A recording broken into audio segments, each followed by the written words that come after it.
આ બેઠેલા director Shri Manish sir Bhanderi, મારી શિક્ષક મંડળ અને વાલી શ્રી અને મારા વાલા વિદ્યાર્થીઓને મારું નમસ્કાર. હું ગોહિલ કાવ્ય તમને સફળતા વિશે કહી. સફળતા એટલે જીવનનો લક્ષ્ય પૂર્ણ થવો. સફળતા તો ઘણા લોકોએ મેળવેલી છે. હું તમને એક સફળ વ્યક્તિ વિશે વાત કહીશ. એ વ્યક્તિનું નામ છે સચિન રમેશ તેંડુલકર.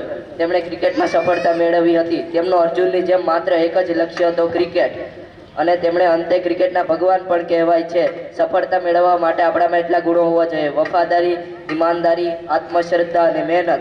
એટલા ગુણો આપણામાં હોય તો આપણે સફળતા મળે જ.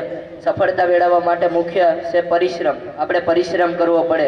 તેથી જ ભગવદ્ ગીતામાં શ્રી કૃષ્ણએ કહેલું છે, કર્મ કરો, ફળની ચિંતા ન કરો. ચણાવેલી ઇમારતો તે નકશામાં નથી હોતી અને સફળતા તે આપણા હાથોની હસ્તરેખામાં નથી હોતી. આ પંક્તિ આપણે સમજાવે છે કે આપણે પોતાની ઉપર વિશ્વાસ હોવો જોઈએ અને આપણે મહેનત કરવી પડે સફળતા મેળવવા માટે. ઘણા લોકોએ સફળતા મેળવી છે. ઉદાહરણ તરીકે સરદાર વલ્લભભાઈ પટેલ, મહાત્મા ગાંધી અને કર્મયોગી લાલ બહાદુર શાસ્ત્રી અને આજકાલની પેઢીના યુવાનોએ સફળતા મેળવી છે. તેનું મુખ્ય એક જ કારણ છે, તે લોકોએ પરિશ્રમ કર્યું છે. સફળતા ન મળવાનો બીજો મુખ્ય કારણ છે આળસ.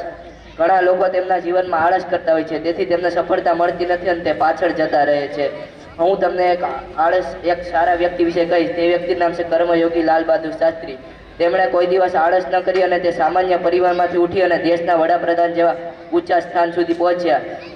તેથી આપણે આળસ ન કરવી જોઈએ. મારો એક મિત્ર છે, તેને સીએ બનવું છે, પરંતુ તેને બધા કહેતા તું સીએ ન બની શકીશ, પણ તેને પોતાની ઉપર આત્મવિશ્વાસ રાખ્યો અને અંતે તે સીએ બનીને જ રહ્યો. તેથી આપણે પોતાની ઉપર આત્મવિશ્વાસ હોવો જોઈએ. ઉદ્મેની કાર્ય સિદ્ધિ હતી ન મનોરથે. આ પંક્તિ આપણે સમજાવે છે કે સિંહના મોઢામાં આપોઆપ હરણા નથી આવતા. સિંહને જંગલના રાજાને પણ તેનો શિકાર કરવા જવું પડે છે. તેથી આપણે પણ મહેનત કરવી જોઈએ. અને ચણાવેલી ઇમારતો તે નકશામાં નથી હોતી, તેને મજદૂર બનાવે છે. અને આપણે હસ્તરેખાને સાકાર કરવા આપણે પરિશ્રમ કરવો પડે. આભાર.